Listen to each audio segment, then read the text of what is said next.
السلام عليكم ورحمة الله تعالى وبركاته ربي اشرح لي صدري ويسر لي أمري وأحلل عقدة من لساني يفقه قولي. I'm very pretty sure that you are surprised with the way I've started. Yes, it's because this is CNU TV. Today we've got a very fascinating and intriguing exclusive interview for you with one Ghanaian player whose rise to the top has been phenomenal. From the woods in Berekum through to the forests of South Africa. He's played for quite a number of clubs, from Israel all the way to the English Premier League. He's one of the few players who had played in the English Premier League for 3 different clubs before others followed. I will introduce to you my guest and we get talking, but before I do that, let's take a quick break. When we come back, you know who I'm speaking to.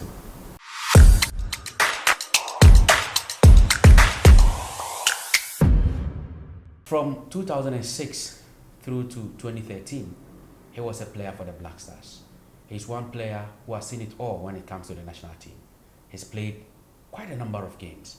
And on the table here, as you see, is a trophy that was given to him when he played his 50th cap for the national team. My guest today is John Paintsil.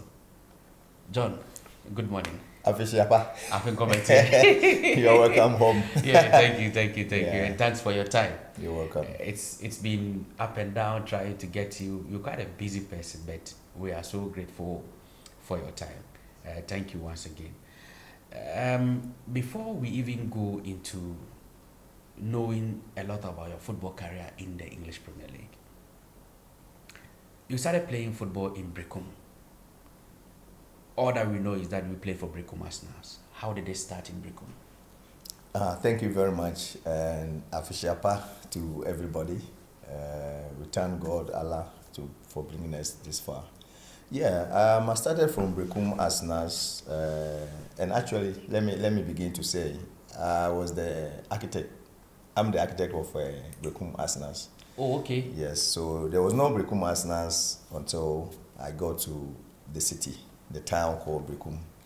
I was in school in Koforidua, New Jabin, College of Commerce. Okay. And my dad was a police officer. He was transferred there. So it was a vacation. I went to see him, visit them. And then I was looking for a place to play football because that's what I was doing in school. But I didn't know one day I'll become a football star. a football star, yeah. So I went out and I saw a couple of groups playing football and I joined them. So from there, they told me to come the next day. Not when they saw something in me, so they called their superiors to come and see. So when they came, I demonstrated the same action. And then they decided to build a team and call it Berekum Arsenals.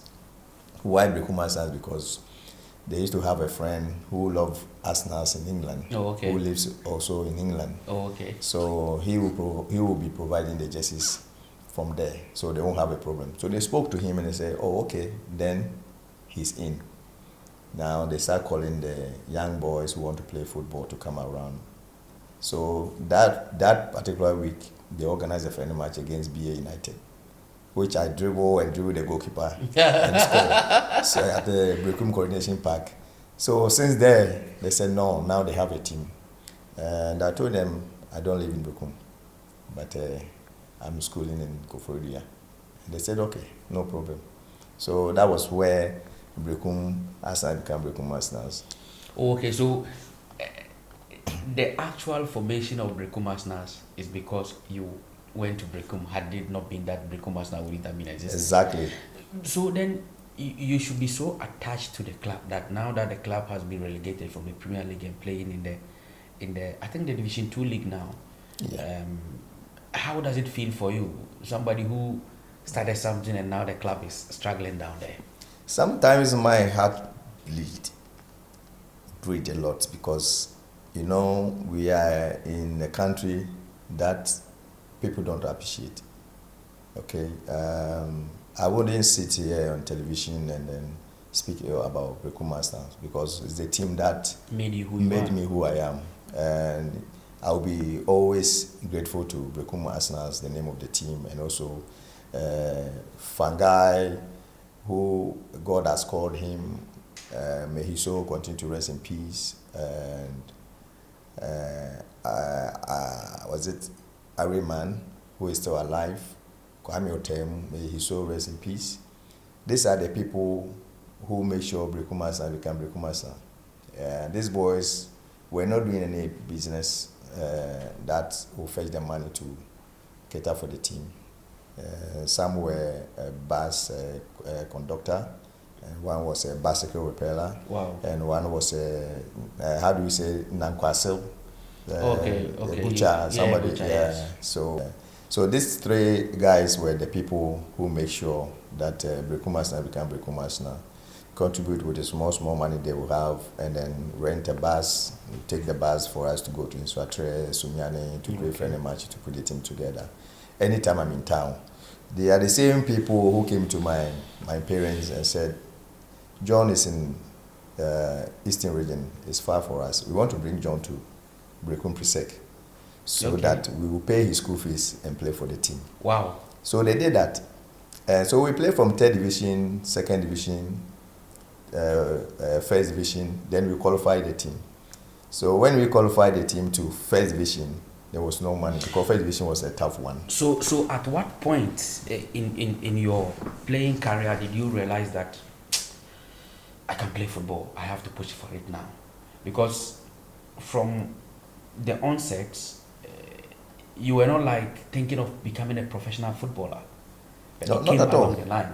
Not at at all. what point did that come? When they started paying your school fees and moved you to Berekum, you realized that, oh, then I have to push for it. Even still, when they were paying my school fees, still I was just having fun. I was just playing for fun until Berekum Arsenal qualified to the 1st division. Okay. And where they thought that there's no money, they wanted to give away the team to somebody. And later on, may his soul rest in peace, Yakubu Moro came. Okay. And then they hand over to Yakubu because they were supposed to pay some money to some players. And if that money is not paid, the players are going. So Yakubu came and then rescued them and paid the players so that Yakubu became the owner of the team. Okay. Whilst Fanga, those young boys also being around the team.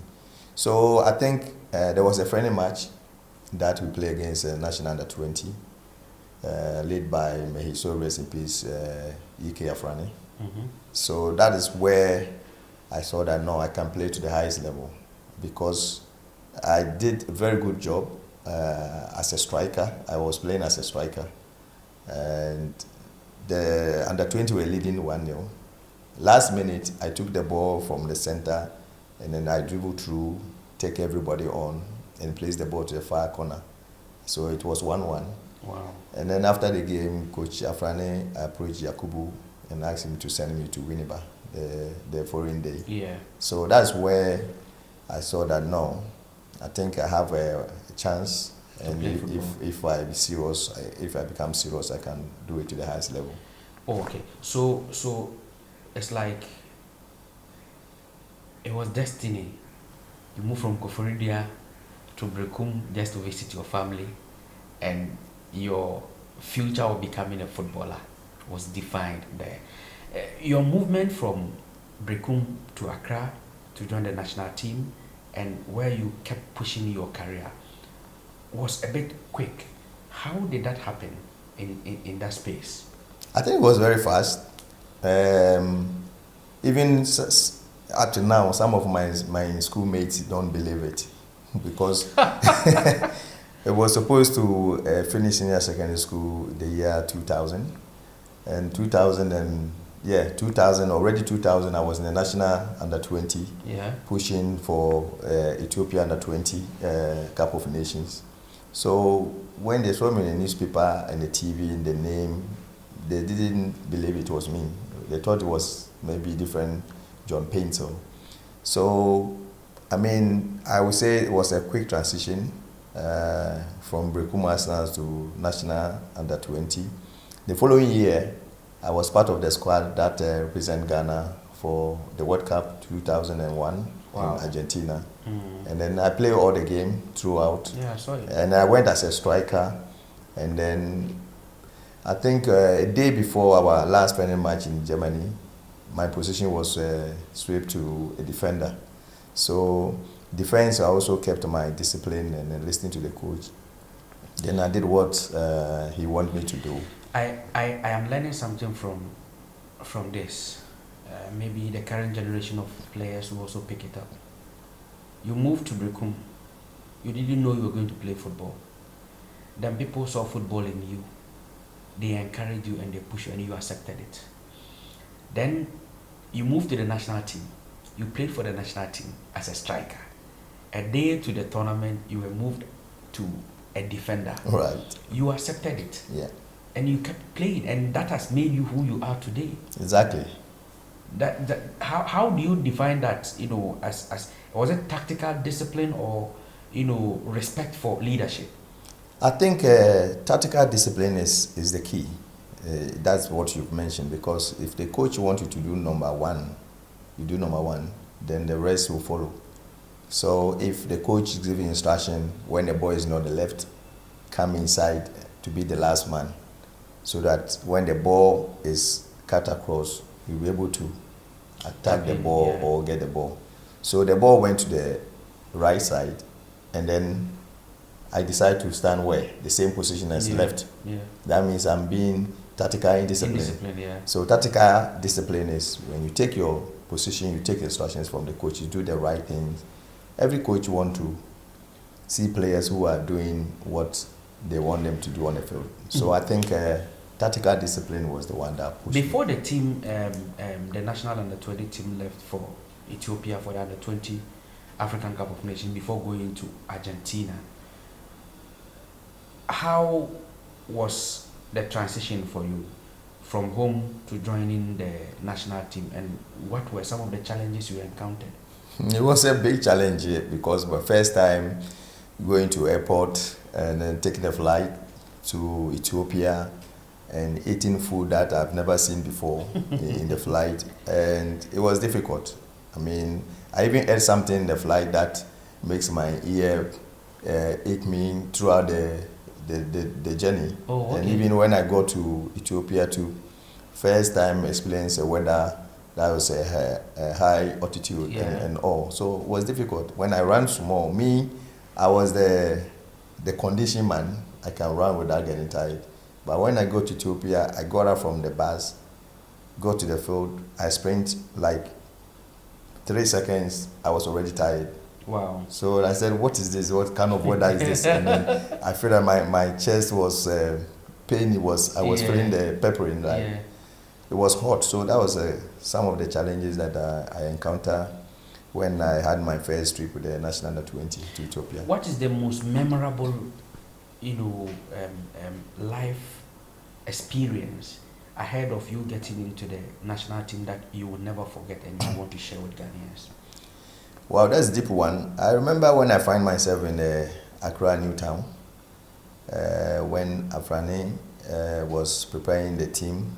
He needed 30 men to camp them in Kingsby Hotel in Achimota. Okay.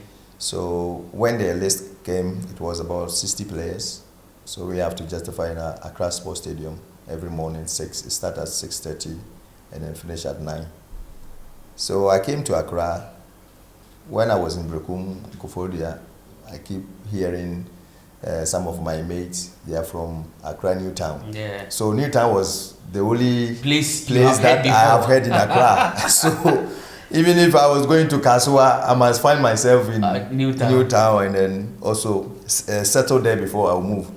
So Accra New Town was the place that I settled when I got to Accra. So when you were coming from, was it Berekum or Berekum? When you were coming from Berekum, you only had the name Accra New Town. Accra New in Town. your head. You didn't know anybody there. So when I stop at the circle, I ask where Accra New Town. So people, I keep asking, they were showing me, and I keep walking. So I got to New Town. They said there's New Town. Oh, you didn't even take trotro. You walked. I walked. What money? Trotro with which money? And which trotro? I didn't even know anywhere. So I got to New Town, and I was there. And then, so I came. I asked where is it? They say, this is New Town. well, this place is Newtown.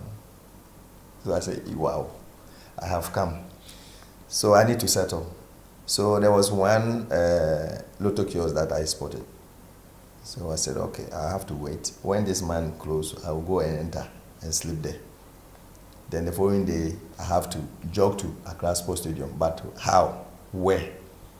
So I took initiative because it was around 12 p.m. Mm-hmm. So I started asking, where's Accra Sports Stadium? So I keep walking again. They were showing me, go through here, and it was far. So I think I got to, was it, I got to a place, I don't remember. Then I saw the floodlights from the stadium. Mm-hmm. So I thought I was close. I keep walking, I walked. Then I asked, I'm going to Accra Sports, and they will show me. And when I got there, I said, okay, so this is the way. So I got my route. Now, back to Newtown. So when I got there, it was a bit late, and the man has closed. You before you continue from that, I'm interested in something. When you were coming from Berekum, your mother knew you don't know anybody in Accra. Yeah. Your father knew that. Yeah. And so, how simple was it for them to allow you to go to Accra when you knew nobody? Well, they thought, calling the national players, we are going to camp. Oh. They are going to camp us. But Yakubu Moro did not tell me there's no camp. Or maybe the officials did not tell Yakubu that I have to find my own accommodation. For the justify before when you called? Yes. Okay. Yes. So when I go to Accra, I have to find my way. I didn't even ask where am I going to sleep. I was so excited. So how were you eating? How were you bathing? How were you? My mom used to sell gari and sugar, and she packed a lot of gari and sugar in my bag. You see that gari that they tied it, pieces. Yes. Yeah, so I put it in my bag and some sugar in it. So that was what I was eating the whole 2 weeks. No shower. 2 weeks, no shower. You don't mean it? Yeah, you see that ice water. That's the old one, the rubber. Yeah, Rosalinda. That's what you call it. Okay. So that was the one that I was using it because I have some coins that I can buy. In my village, they call it chichiri water. Okay. Chichiri water. Yeah. So, it helps me. So after training, I walk back. I jogged from there to Accra Sports Stadium, train. After training, I walk back to Accra Newtown, wait for the man to finish his work, then I will enter and sleep. So I will always put water in the gari, then it become more. So I wait for it to become more because I want to fill my stomach. Then I'll be squeezing it, and it will come yeah. It got to a point, I didn't have money to buy water. And I saw that the same ice water, somebody has used it and the rest was on the floor. I pick it. You don't mean Put it in the gari. Yeah, because I needed the water. I put it in the gari, and then life goes on. This is goosebumps all over me. Because is so passionate. When I saw that I can do well in football, I wanted to go all out. So coming to Accra, I said to myself, no turning back. So I'm somebody, when I set my eye on something, I must finish. Wow. We will come to your time with the national teams, but then let's finish dealing with your private life. Now, you've gone into football, you've become a footballer, you've played. How were you dealing with the people who saw you growing up into football? Your mates, they didn't believe that you could become a footballer. You have now become a footballer. What was the relationship, when they realized that John is now a professional footballer? It was great. I remember when we returned from Argentina, because we did well and we were second runner-up. So Ghanaians were waiting for the team to arrive at the airport. And when we got to the airport, I saw a lot of my schoolmates who lives in Accra here. Samuel Boateng, Samuel Note, JJ Mensah, many of them. They came and then I saw them. I was so excited. I was so happy. I was even giving them dollars and then I wasn't even thinking. So it's like, I was so happy because I believe that how that transition came, if I had stayed in school, I don't think I would have been Where you were? Meanwhile, they had finished school and they're waiting for the results and to move to the next level. Yeah. So I think God did well in my life in terms of pushing me from one stage to another. So when I saw that, you know me, like my heart goes like for everyone because of where I was coming from.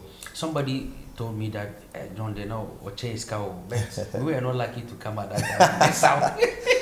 Yeah, even when I was growing up, I saw that my dad and my mom were suffering to take care of us. And my prayer every day was, I wish I will get to a better place and I will help a lot of people. I will even help my sisters, my brothers,